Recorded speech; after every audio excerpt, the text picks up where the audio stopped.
That would be most enchanting indeed. Every presumptuous mother in town will leave me alone, and every suitor.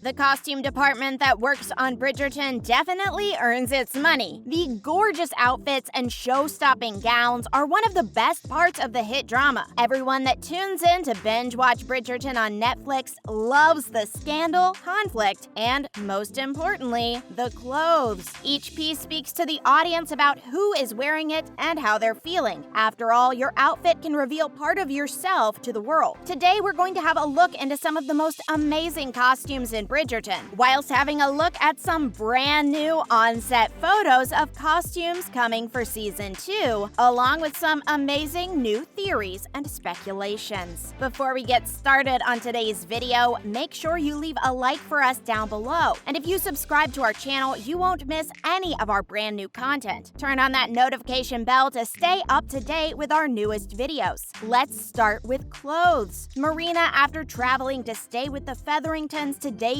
into society, has had an incredible range of dresses. One popular favorite is the gorgeous yellow beaded gown she wore to the ball. The dress was colored in the famous Featherington favored color, a sunny yellow, and was paired with elbow-length white gloves and a simple tiara. The dress was patterned with delicate embroidery and beads, but looked far more clean and plain than the gowns the other Featherington ladies were donning. The effect was marvelous, and Marina shone in it. Yellow was preferred by the Featheringtons because they were a high-influence family in society. Regency-era fashion dictates that bright, warm, springtime colors such as yellow, rose pink, pale purple, whites, and even some blues were extremely on trend. The Featheringtons are frequently seen wearing these colors because they are desperate to stay in good favor and be seen as high fashion. This was not the only time Marina has rocked a gorgeous yellow gown. She also famously wore the color once more whilst at a garden party. Another empire-waisted dress,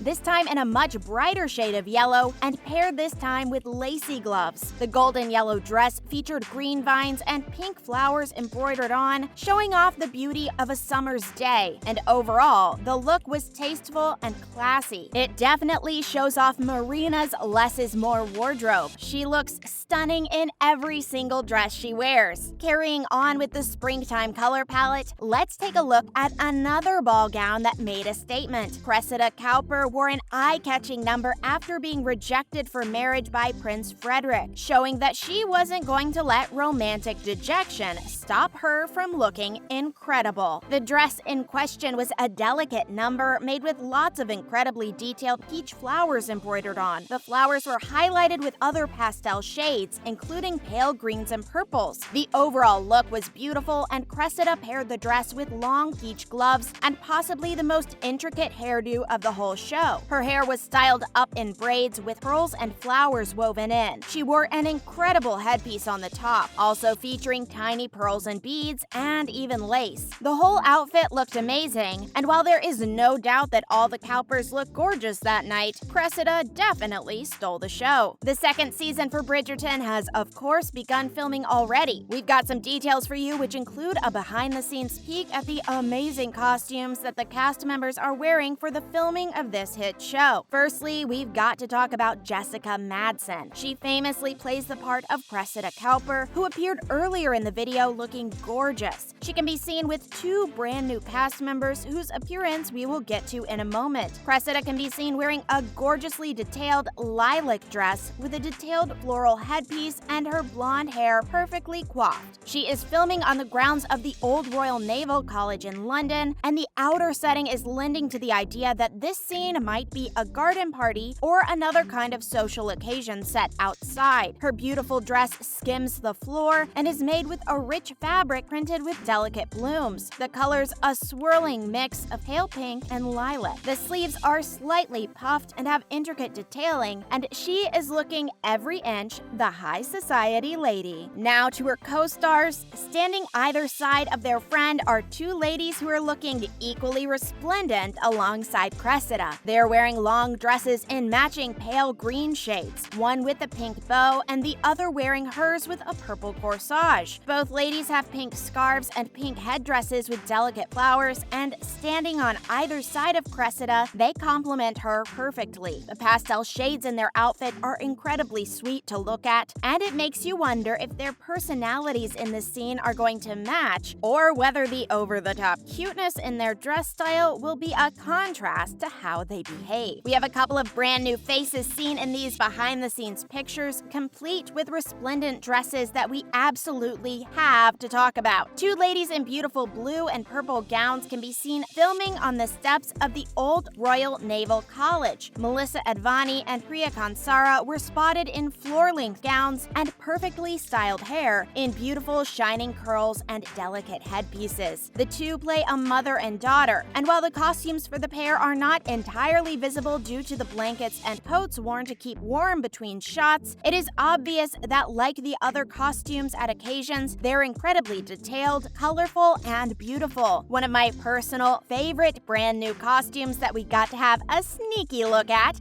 is worn by another newcomer to Bridgerton. Shelley Kahn will be playing Lady Mary Sharma, and she was pictured smiling and walking together with two other actors, a young man and a little girl. We don't know who these actors will be playing just yet, but like Shelley, they are dressed in perfect period attire. Shelley's outfit differs from the dresses of the other ladies we have talked about so far. Instead of pale, light, and sweet pastel colors, her dress is a deep, rich purple and has long maroon sleeves. Her style is clearly more mature and refined with sleek, grand color schemes. The whole set of Bridgerton that we have seen looks incredible. The grounds of the Old Royal Naval College in London, as seen in other period dramas such as The Crown, looked as grand as ever. The whole place was full of the usual camera crews and runners, but the amount of extras all dressed up in gorgeous period dresses was enough to make your jaw drop. There were also perfectly groomed black horses drawing carriages, each driven by two flawlessly styled footmen. But what kind of speculation can we make about the next season of Bridgerton? Well, the chapter of the story about fan favorites Daphne and the Duke is finished, and it is time to tell a different story, that of Daphne's brother Anthony. Anthony, as we have seen so far, is notoriously single and isn't sure about finding love in his current social environment. The second season is going to follow his experiences trying to find a bride in the extremely competitive and sometimes ruthless market of debuted ladies in the Regency high society. At the beginning of the story, he is not very interested in finding a wife. He seems to be happiest by himself and of the opinion that he is in no rush and therefore has no intention of finding himself a bride. But obviously, we know that pressures of high society exert their influences on everyone sooner or later, and he is going to have to face up to the expectations that everyone else has of him and what he should do. There are 2 additional seasons of Bridgerton which have been confirmed by Netflix. We already know what kinds of stories they will be following, as each season is written following the plots of the books they're based on. The Bridgertons have 8 children, and the 8 books all follow the stories of how all the children find their partners and what kinds of experience they have in Regency London. We also think there are going to be some flashback sequences and scenes coming up, as we know at least one character who has died has been cast to appear in season 2. Whatever happens, we can't wait, and we can't wait to see even more of the incredible Regency period clothes and costumes that appear on our screens soon. Thanks for watching today's video. Before you go, please make sure to drop us a like at the bottom of this video by hitting that thumbs up button. What was your favorite costume from Bridgerton Season 1? And what brand new costumes from behind the scenes are you most excited about? Let us know in the comments below. Don't forget to subscribe to the channel to keep up to date with all the latest content, and turn on that notification bell so you don't miss any of our brand new videos. See you soon!